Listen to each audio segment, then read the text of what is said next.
want to get through this meeting tonight. First, I would like to just reintroduce the idea of my February coffee hour being hosted at the Gleason Public Library. I encourage people to come and see what will now be a warrant article about funding for the renovation, or talk to me about any of the warrant articles that were discussed tonight to include the budget. That'll be February 17th next week. And as I have some special guests, my kids will be with me because it is school vacation week. So you can also ask them about me, I guess. Or following up on that, with all of the town meeting information coming out, we do encourage people to sign up for email alerts, the newsletter, and our podcasts in order to stay up to date with the warrant articles. We'll be pushing tons of information per the marketing plans that the town meeting study committee has put out about all of these warrant articles. And the more people come informed, the better the conversation is at town meeting. At the time of publishing this report, I didn't have an HR report. However, you do know that we appointed Mark Cianci as the ACO, the Animal Control Officer for the town. Important to just make sure we're continuing to update you on any appointments that are made given the change in the TA bylaw and the appointment process. For department updates and information, and this is something that I don't expect to decide tonight, but we should decide very soon, is considering all the bylaw changes that are being proposed for the fall, at least 3 that I know of right now: the wetland bylaw, the historical demo delay bylaw, and the bylaw you heard about tonight, the clustered housing. The potential for those 3 would require significant planning and spacing of public meetings and outreach, etc., much like last fall town meeting. So identifying that date as soon as possible would really help those boards back plan, as they'll be doing a lot of the fall town meeting prep before we even begin the annual town meeting. Ryan, could I just add to that? We also we would want to specify a deadline by which the bylaw needs to be finalized, because coming out of the summer, if you recall last time, people are on hiatus, they come back, it's right around the corner. It's not enough time. So you need to set an early September deadline to have that bylaw finalized, which means people are working over the summer. Do you want to forward us dates for the town meeting to consider? We can. We're recommending either the week after Halloween or the week before. So we're targeting late October, early November. But we'll send you dates. Well, and it's the consensus of the town meeting study committee that we understand the reasons why we went to Monday for the spring, because we were late, but we remain supportive of the Sunday town meeting, and then it'll be reflected in our report. The question will be if it's a longer.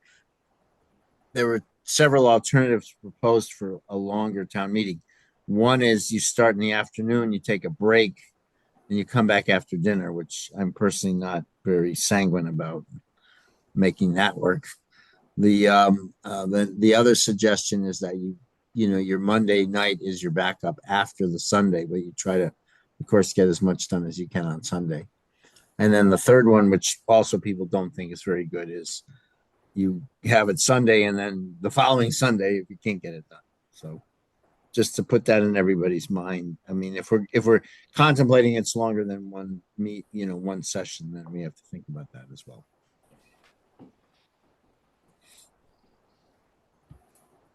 So all right. Thank you. This will come up again until we get you to set a date. I'd like to talk next about a grant we received. This is the hard work of Gretchen. She does a lot of hard work, but as previously reported, we received an ADA improvement grant, and she completed the procurement process as she is MCPPO trained and awarded a contract to the Institute for Human-Centered Design. This firm is going to evaluate our facilities, our website, and other public-facing resources to develop recommendations on accessibility and making sure we're compliant with the ADA law. So this will add a layer to the capital plan. I don't expect it to add necessarily a ton of new projects, just things to consider, much in the way we consider sustainability as we look at capital investments. You will get a full presentation about this when the report is ready. We don't think it'll take that long, a couple months. The main focus really is the website. As we've told you before, that is where we are the least compliant with the ADA, and it is the most likely to be a liability for us when the law changes next year. So we're trying to get ahead on the website for sure. Got a couple of bike rides for you to approve. The motion is in your packet. We have the National Brain Tumor Society ride. They're requesting permission to use the Carlisle roads for their event. This is on Sunday, May 17th. They would travel along a portion of the town streets, and they've coordinated this activity with the police department. And similarly, the Concord Museum is holding its second annual Paul Revere bike ride. This will be Saturday, May 16th, so just a weekend of biking. And they expect 600 cyclists going through Carlisle at one point. They've also coordinated with the police department, and Chief Amendola is recommending approval of both. If you're willing to approve those, that would be great. I have no problem with either, but in addition to coordinating with the police department, can we coordinate with the DPW just to make sure we have safe bicycling? Can they fill any potholes? I mean, it seems like some of these holes around here could really throw off a bicyclist. Just some patchwork. If I'm being honest, Christine, I would say that we could probably identify potholes, but filling them would require an analysis of resources. I mean, we have to fill potholes. Okay. Yep. But I don't have any problem with the bike rides themselves. Quite a coincidence that there's two right in a row, though. Yeah. We're not closing any streets. If it's necessary, the police will, and if there's a cost associated to that, the rides pay for it. So they're working to not do that if possible.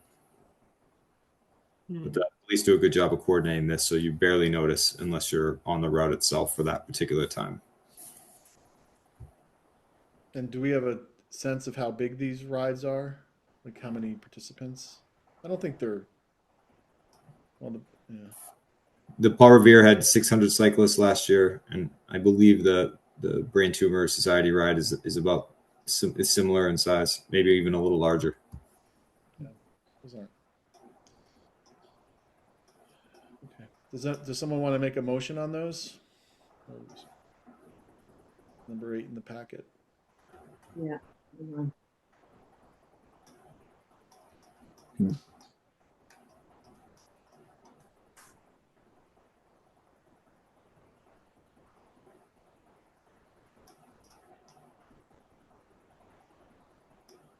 Finding it. Yeah.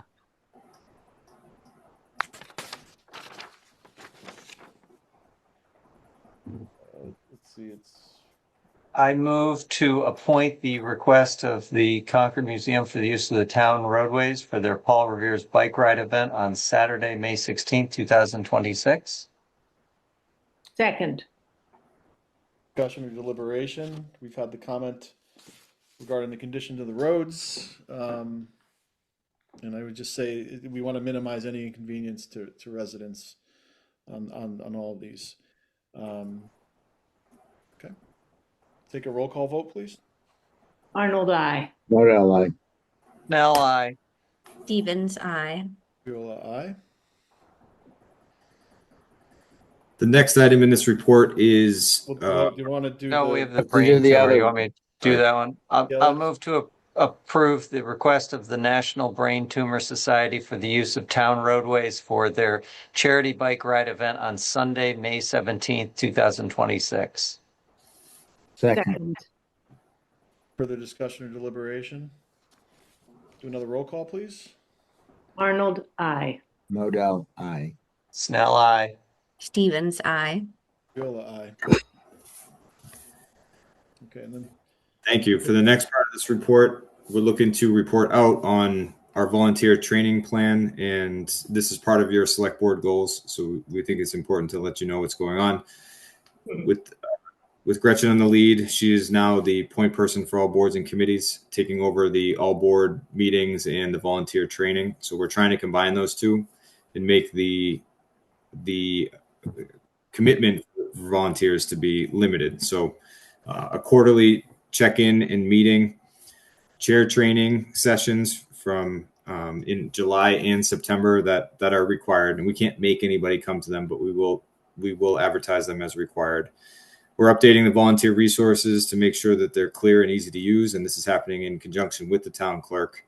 We're developing AI-based templates to support volunteer work, and we'll roll that out to you in the future. But essentially, the way the AI tool we're working with would work is a chair would be able to say, here is my agenda items, and it would spit out a agenda based on a template we've submitted. So it takes away a lot of the formatting, et cetera, and just focuses on what we want with the chair, which is the content of the meetings. We'll show you this more. There's a lot of detail here. The same way it would work with minutes, et cetera. So we're trying to add technology to help volunteers as well, and we'll train it. We want to create presentations to include the potential for short educational videos that people can watch or listen to that would allow them to, work out or go for a walk and learn how to be a great volunteer in town. So the challenge for this is implementing the program. We can build all the tools we want, but you need to make sure that your volunteers are following through. And I would tell you that the people that you really want us to train are the ones who are the least likely to go to these volunteer programs. So we should be thinking about how to make sure that people are taking advantage of these resources, because I think all the volunteers want to do a good job, and this training helps them focus on the policy and stuff and not necessarily some of the problems that can come with volunteerism. So we're really working on that program and taking your goals seriously, and we'll continue to report out on that. Is it possible to offer any sort of incentive, like food or, I don't know, a fun raffle or I don't know what, but anything to get people to want to come? We're willing to try it all. And you have some volunteers that go to everything that we put out. Right? Yeah. They're all trained, so we need to make sure we're training everybody. Focusing on the chairs would help too. The chair is a significant job, and the stronger the chair, the stronger they're likely to get all members to go to things. Okay, my next item is an updated organizational chart. This is not quite in effect yet because the TA bylaw hasn't passed, but if you're looking in your packets, you'll see the overall town structure, but more importantly, the second chart, which is the employee and staffing structure, and it's color coded so that you can see who appoints who and who reports to who. That was the intent of this one. So in red, you see the fire chief is responsible for all fire personnel. Anybody in dark green, the Carlisle green, is a appointing body that is not the select board or me. Your appointments are in the light green, and then mine are in the blue. So just a quick chart to see how the TA bylaw has changed things or clarified things. Yeah, I like the approach, but I do have some questions for you, Ryan. So one is on the fire chief, like, why are you separating that out as compared with the library trustee or library director or the police chief? Don't they all appoint their own organizational people? So the library trustees appoint any library of personnel. You appoint the fire chief, but the fire chief appoints his, if it's a she, their people. You cannot tell the fire chief who to hire. You only have appointment authority over the fire chief, according to the. So that's one comment. I didn't understand why Conservation Commission and Land Stewardship were not under land use, and why Agricultural Committee also was not under land use. It seems like they should all go that way. Is this the town structure chart? Yeah.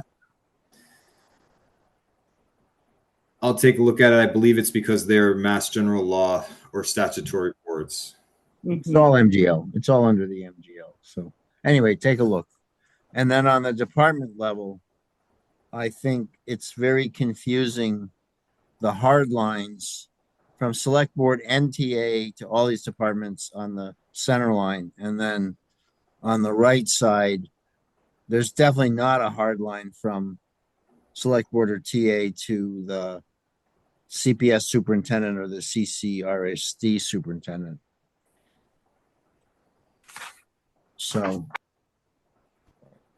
Okay.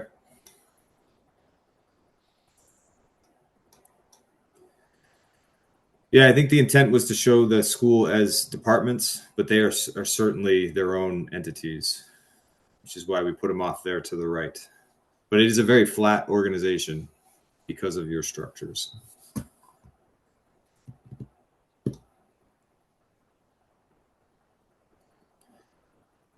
Okay. Assuming there's no more questions, I'll continue on. I thought that was excellent. I appreciate you doing all that.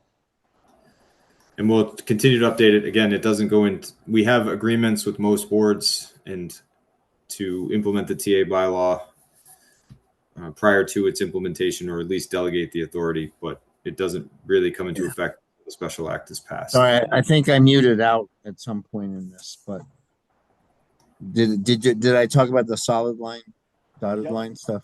Yeah. Yeah, we heard so you, please, David. please look at that. All right. Thank you. Yep, we got that. You're right. All right. As we told you earlier, the Finance Committee is coming to talk to you at your next meeting, and that'll be a significant chunk of the town meeting stuff that you can walk through with them. Their intent is to recommend a budget solution to you per the guidance you gave them. And then the next version of the budget would be any guidance they receive from you based off that second draft, or what we're calling draft 2. We've also budgetarily submitted 3 significant grants over the past month, and we're waiting results. The first would offset the cost of the design for the connected Carlisle sidewalk project. This is what's called a Complete Streets Design Grant. We also applied to accelerate the digitization of our land use departments through the Community Compact IT grant. And then the third was design funding for the Town Hall RTU replacement project. This was Sarah's work on the Climate Leader Design Grant. So all 3 were significant efforts, and we're hoping to get all 3. It would be great and help with the capital plan. As always, I tell people all of the latest budget information is on my website, Town Administrator, on the left navigation under budget information. We're putting everything right there. For capital project updates, there is no significant update to the elevator. We are working through submittals, and that will not start until the school year is over, but we are continuing to track progress there. The Town Hall bathroom renovation, for anyone who's been in Town Hall, is ongoing. They expect it to be complete in the next week. And then we'll have 4 functional bathrooms again, and a lot less complaints about going down to 2. You would not, if you don't come to Town Hall every day and you're listening to this, you would be surprised how many people are in Town Hall all day. So going from 4 bathrooms to 2 is a big deal. And we can't wait to have them all back and complete. You heard about the cemetery. All of that is on pause because it's buried under 2 feet of snow right now, but we'll get back to it when the spring begins. For Cranberry, moving on to CPA projects, for Cranberry Bog Dam number 1, Sumco presented their results of their ground penetrating radar survey to the CONSCOM. Before approving any additional work, the CONSCOM requested that these findings be reviewed by an independent engineering firm. This is because Sumco found stuff that they needed to analyze. So basically they asked, where do you want us to repair? And they're not engineers. So there's an engineer coming to say how much of the results of the ground penetrating radar should be addressed in an emergency manner before we put out the next phase of the repair project, which is phase 1. And that is an RFP to complete a full rehabilitation minus the spillway, which would be phase 2. And the spillway discussion, I'm calling it the spillway because that was what it was originally called, but some type of relief for the dam is phase 2, and that will be decided once the hydrology studies are complete, which they almost are. You will receive a significant briefing from the CHT about their work to advance the schematic design phase of the Bog House Affordability Housing Project. I expect you to have lots of questions about this, so we're going to try and send you as much information as possible. But the general premise is to have an architect work through the schematic design and site review with some site surveyors and civil engineers so that we can understand the full scope of this project before putting it out to bid. For building construction projects, the biggest update from the library, I did attend a meeting about the library. The MFC met with the library trustees on Friday. That was after I wrote this. The big reveal from there is the need to go for additional funding at town meeting, which was known but is now official. Additionally, we coordinated the mechanical room expansion and the library coil project, which are both MFC projects, with the architects and the library trustees. The MFC is happy with the coordination of those efforts, and they will continue to fund them with their funds, but they've turned over operational control to the renovation project under the guidance of our OPM. So the MFC is going to continue to track those projects, but they have moved it into the library project, which makes it one more coordinated project, which I think is a good thing. For the police station renovation, construction is ongoing. Outdoor work has stopped because of the snow. They continue to do indoor work, and we did receive today the full result of the soil that was moved off site. We'll have a full financial analysis, but what we thought was happening is happening, so we're still on budget. We're using contingency for that, but not concerned about the overall cost yet. There's still more dirt to go, but we still think the contingency is going to hold, and that project can be considered on time and on budget. The fire station renovation, the FSBRC met last week to discuss the design of the fire station. A big discussion point last week was the HVAC requirements on the floor, so the radiant heat of the big open apparatus bays. They wanted to make sure that we're meeting climate leader eligibility, stretch code eligibility, but also meeting your intent for controlling cost and using the most cost-effective methods possible. So there's going to be a proposal for a hybrid solution, or a design for a hybrid solution that will bring gas as a backup, but heat pumps to heat that floor as a first option. And they think it'll be cost neutral because of savings, et cetera, but it doesn't change the overall cost of the project. So still meets your intent. Lots more to come on the fire station when they present to you on May 10th. They're also working with the planning board on May 9th. And we've tried through Julie to coordinate all the efforts with the Board of Health and the CONSCOM so that this project can move forward to town meeting. I keep telling everybody, if there's a red flag that this needs to stop, we need to know immediately, but we have not seen a red flag yet. So we're driving forward, hoping that this can happen. The late March bidding process that will lead us to a solid number to bring to town meeting, which, if it happens, I think is a tremendous credit to the architect, the OPM, and your town staff. Then DPW, we meet tomorrow for the DPW RBC meets tomorrow for their first meeting to talk about soliciting a project designer. So lots going on, lots of little committees meeting and doing big things. Some upcoming discussion topics. You'll continue to work through your personnel policies. Senator Barrett's coming on March 24th to do a similar Q&A as Representative Cataldo. Budget and town meeting stuff, as we talked about all night. And we have finalized draft agreements with the police and fire chief that we'll bring in front of you for a formal vote. And you'll get that information prior to the vote in case you want to have any executive sessions to understand or finalize any of the negotiations. Lastly, in terms of department information, we approved a sign for the Rotary, the Town Common, and a transfer station for Carlisle's Race Amity Day. They hold this every year. The signs will be displayed from June 7th to June 14th, which is the day of the event, June 14th. They've also asked for the approval of town common land use, which is a motion in your packet. If you're willing to do this, this is something you have supported before. So we've given you the information you received in the past. Oh, you're muted, Travis.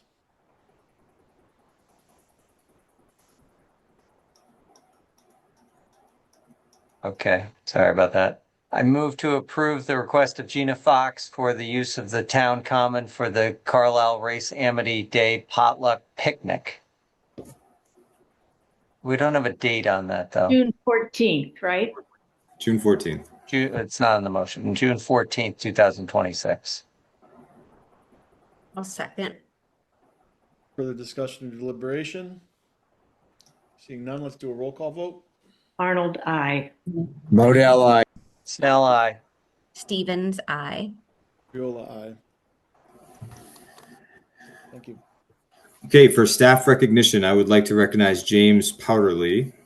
Now that he's officially announced his retirement, John Mativier, who gave a lot of this information and is still very much part of our team despite moving on to Lincoln, wanted to share some information about Jim and thank him for his service to Massachusetts communities and specifically Carlisle. So Jim has been a licensed plumber and gas fitter for more than 50 years. Before becoming an inspector, he worked as a plumber alongside his brother and later went on his own, operating his own plumbing and heating company. After serving as the interim plumbing and gas inspector in Billerica, he accepted a permanent position with the town of Bedford. And in 2008, he became the plumbing and gas inspector for the town of Carlisle. For the past 18 years, he's proudly served both communities, consistently looking out for the best interests of our residents and never hesitating to hold plumbers to the highest professional standards. So though he'll be greatly missed, we have about a month left with him. We wish him the best for a well-deserved retirement. He is leaving us because he plans to move closer to his family, specifically his daughters, and he wants to spend more time with his grandchildren. So thank you to Jim for all of his work. If you have done plumbing work in town, you have met Jim and know he is a true professional. Some dates of interest coming up. You have meetings on the regular meetings. The only oddity is remember February 25th, you're meeting at Benfield to do a tour, and that is a public meeting. Did we confirm that time? I know we did, but I've forgotten. It's 9 a.m. Okay. Is there a calendar notice for that one? I didn't see one. I'll make sure you know. Okay. Thank you. The plan is to tour the building for 30 minutes, and then the residents who are interested in meeting with you will ask questions or provide information for the last 30 minutes. And I just wanted to mention that the COAHS talked about Benfield and the rental assistance program and a number of things. And anyway, some of them would like to come on the tour as well, which I can't remember who I asked about this, but that seemed to be fine. So just wanted to let you know there'll be some COAHS board people too. And they know it's not for their deliberation. So they're not going to post it. All right, that is my report, Mr. Chair.